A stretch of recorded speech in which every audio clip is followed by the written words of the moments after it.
Hello friends, मेरे digital classes में आप लोग का बहुत बहुत फिर से नए सेशन में स्वागत करता हूं। तो हम कंप्यूटर का जो क्लास है लगभग 450 क्वेश्चन हम पिछले क्लासेस में किए थे। तो अगर नहीं देखें तो जाके देख सकते, सारे क्वेश्चन इंपॉर्टेंट है, आपके सिलेबस पे हिसाब से क्वेश्चन तैयार किया गया है। तो चलिए सेशन को बढ़ाते हैं आगे। और पहली बार आए हैं तो चैनल को सब्सक्राइब करके रख लीजिएगा ताकि नोटिफिकेशन आप तक यहाँ पे पहुँच पाए। सारे क्वेश्चन आपके सभी एग्जाम के लिए इम्पोर्टेंट है।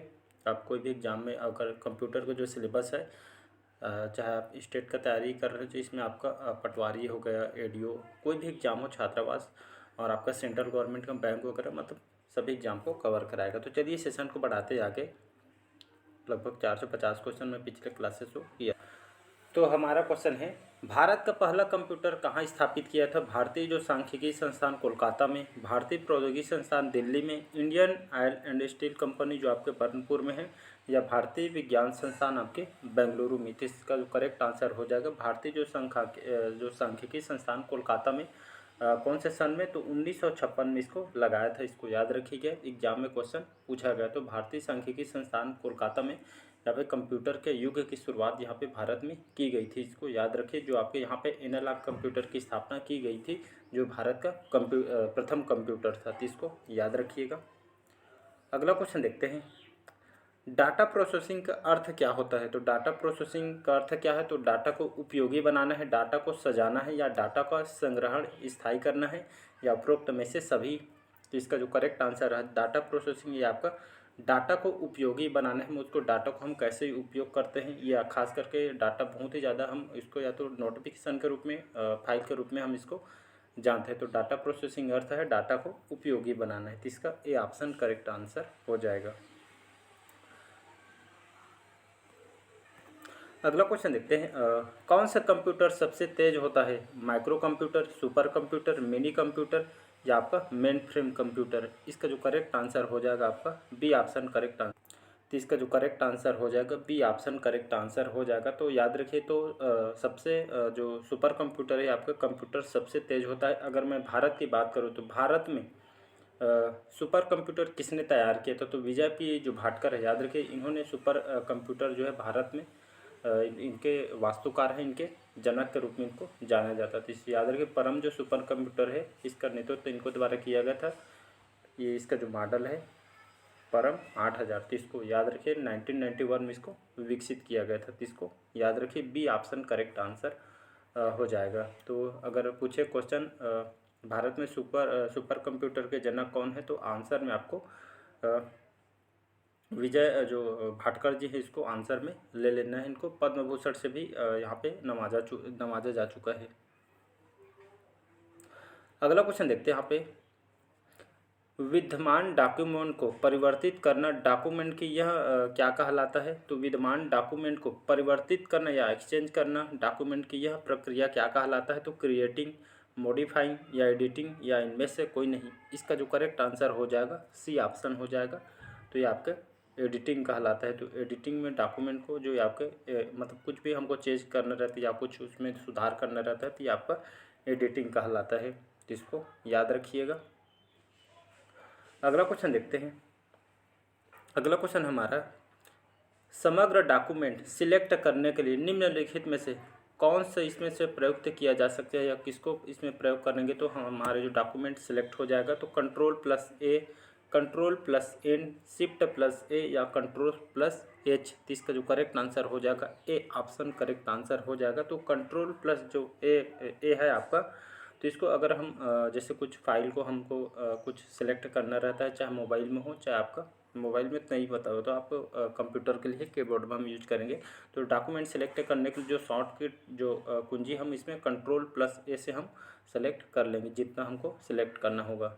यहाँ पे कंट्रोल प्लस जो बी ऑप्शन दिया है कंट्रोल प्लस एन, ये आपका क्या होता है जिससे ये आपका जो नई विंडो इसमें ओपन होती है, इसको याद रखिएगा। और आपका शिफ्ट प्लस, और यहाँ पे कंट्रोल प्लस जो एच है आपके माइक्रोसॉफ्ट वर्ड में इसका उपयोग किया जाता है, या किसी को फाइल वगैरह को जो टेस्ट वगैरह को हम रिप्लेस करने के लिए इसको उपयोग करते हैं। तो इसको याद। अगला क्वेश्चन देखते हैं, MS एक्सेल में चार्ट बनाने के लिए कौन सा विकल्प सही है? तो इसका जो करेक्ट आंसर व्यू, इसका जो करेक्ट जो आंसर हो जाएगा आपका ये इसका डी ऑप्शन करेक्ट आंसर हो जाएगा। इंसर्ट मेनू ए चॉइस, अगर आप इसमें जो फाइल वगैरह जैसे आप बनाते हैं, चार्ट वगैरह बनाते हैं, तो आपका MS एक्सेल जैसे उपयोग करते हैं तो इसका आप यहाँ पे इंसर्ट मेनू प्लस यहाँ पे इसके हिसाब से आप बना सकते हैं।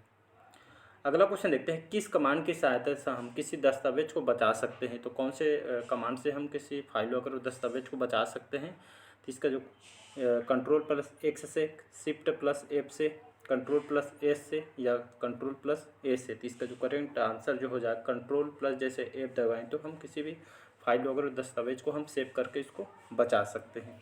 ये शॉर्टकट कुंजी है।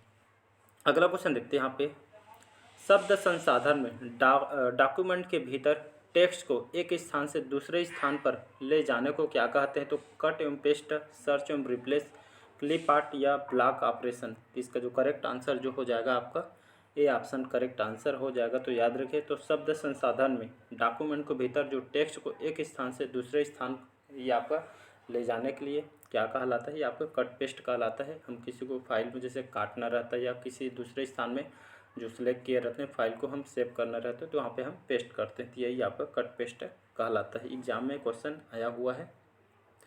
अगला क्वेश्चन देखते हैं, स्प्रेडशीट में डाटा कैसे ऑर्गेनाइज होता है।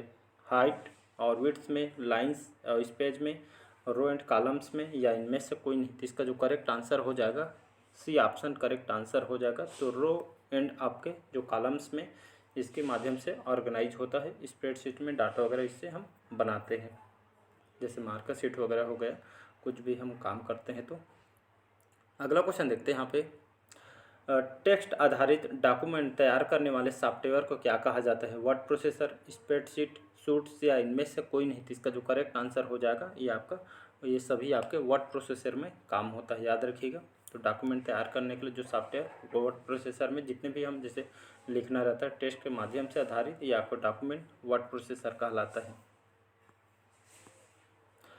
अगला क्वेश्चन देखते हैं, स्प्रेडशीट प्रोग्राम में किसके संबंध वर्कशीट और डॉक्यूमेंट होते हैं। फार्मूला, कॉलम, वर्कबुक या सेल में। तो इसका जो करेक्ट आंसर हो जाएगा सी ऑप्शन करेक्ट आंसर हो जाएगा। वर्कबुक में इस स्प्रेडशीट प्रोग्राम में इसके संबंध में जो वर्कशीट या डॉक्यूमेंट होते हैं वर्कबुक में, जैसे आप शॉप वगैरह जैसे काम वाम करते हैं, आप खुद के जैसे नोटबुक बनाते हैं, उसी तरह वर्कबुक में आप खुद का यहाँ पे वर्क आप मतलब दिनचर्या के दिन आप अपने हिसाब से इसमें रख सकते हैं, मतलब खुद का आप वर्क करते हैं तो यहाँ पे वर्कबुक है। आजकल तो प्ले स्टोर में बहुत सारे आप आ गए हैं।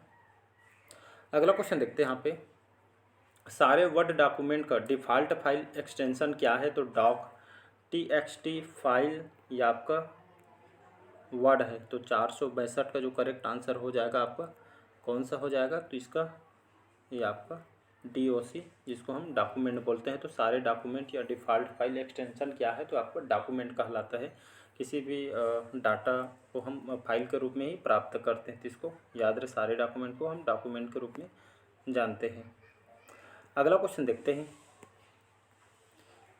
किसी कॉलम में टेक्स्ट प्रायः कौन सा लाइन होते हैं। सेंटर में, जस्टिफाइड, राइट या लेफ्ट में। तो किसी कॉलम में टेक्स्ट प्रायः कौन से अलाइन होते हैं या कौन से लाइन में होता है। तो इसका जो करेक्ट आंसर हो जाएगा आपका लेफ्ट में, लेफ्ट लाइन में होता है। इसको याद रखिएगा, लेफ्ट कॉलम में होता है। अगला क्वेश्चन देखते हैं, नई स्लाइड के लिए कीबोर्ड शॉर्टकट क्या है। या जैसे हम नई स्लाइड के लिए कौन सा कीबोर्ड यहाँ पे शॉर्टकट यहाँ पे कुंजी दबाएंगे तो नई स्लाइड यहाँ पे आ जाएगी। तो यहाँ पे Ctrl+M, Ctrl+S, Ctrl+N या इनमें से कोई नहीं। तो इसका जो करेक्ट आंसर हो जाएगा Ctrl+ जैसे हम N दबाएंगे तो नई स्लाइड कीबोर्ड ये शॉर्टकट जैसे उपयोग करके हम नई स्लाइड से ये आपका मिल जाएगा। अगला क्वेश्चन देखते हैं, MS वर्ड डॉक्यूमेंट में अक्षरों के नीचे लाल लहर का निशाना क्या दर्शाता है। ग्रामर त्रुटि, स्पेलिंग त्रुटि, एड्रेस ब्लॉक या प्रिंटिंग त्रुटि। तो इसका जो करेक्ट आंसर हो जाएगा ये आपका स्पेलिंग त्रुटि होती है। जैसे आप मोबाइल में हो चाहे कुछ भी फॉर्म वगैरह फॉर्म डालते रहते हैं, जैसे आप स्पेलिंग उसमें त्रुटि हो जा रहा है जिसमें नीचे में ऐसे लकीर करके रेड कलर में आ जाती है। इसका मतलब यही होता है आप वहाँ पे कुछ मिस्टेक किए हैं तभी इसमें आ जाते थे, आपका स्पेलिंग त्रुटि कहलाता है। तो इसका जो करेक्ट आंसर हो जाएगा आपका बी ऑप्शन करेक्ट आंसर हो जाएगा। तो चलिए आज के सेशन यहीं तक रखते हैं, बाकी जो क्वेश्चन हम नेक्स्ट पार्ट में कवर कराएंगे। तो अच्छा लगे चैनल को लाइक शेयर सब्सक्राइब कीजिएगा और ज़रूरतमंदों तक शेयर कीजिए। सारे क्वेश्चन आपके लूसेंट से तैयार किए गए और क्वेश्चन आए हुए क्वेश्चन हैं। चलिए, थैंक यू।